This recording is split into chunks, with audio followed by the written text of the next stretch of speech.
Ինչ ժամկետում պետք է իրականացվի ապօրինի ծագում ունեցող գույքի բռնագանձումը։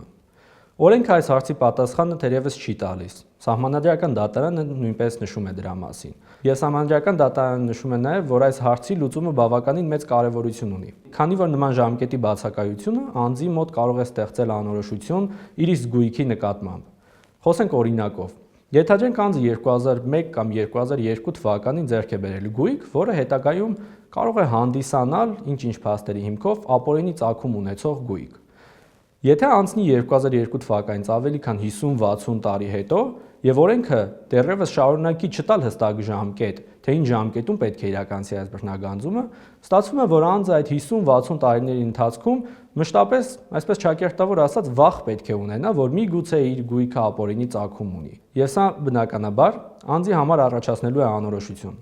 Սահմանադրական դատարանը նույնպես շատ լավ գիտակցում է սա եւ իր որոշման մեջ նշում է, որ օրենսդիրը պետք է տա այս հարցի լուծումը։ Այսինքն պետք է սահմանվի ըստ էության երկու բան։ Առաջինը, մինչև օրենքի ուժի մեջ մտնելը ընկած ժամանակահատվածում ապօրինի ծագում ունեցող գույքը ձեռք բերելու դեպքում, ինչպիսի ժամանակահատվածում պետք է իրականացվի այս գույքի բռնագանձման վարույթը, եւ պետք է տա նաեւ այն հարցի պատասխանը, թե օրենքի ուժի մեջ մտնելուց հետո